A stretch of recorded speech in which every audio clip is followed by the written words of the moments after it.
Amazina yanjye ni Shimimana Jean Baptiste, niga filmmaking and TV production, nkaba niga muri KFTV school. Impamvu yatumye na applying for scholarship nuko nakunze cyane filmmaking, ariko ngashaka uburyo nabimenya nkabura aho nakura ubumenyi bwatuma mbikora nkuko mbyifuza.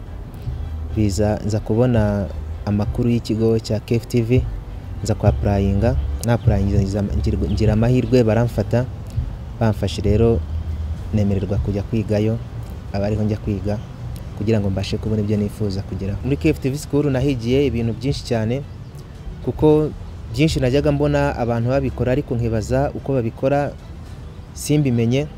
Ku bijyanye n'uburyo bwo gukoresha kamera narabyize cyane ku buryo mbona buhagije, ndetse n'uburyo bwo gutunganya amashusho y'ibyo nakoze, ibyo nafashe nabyo narabyize ku buryo buhagije cyane.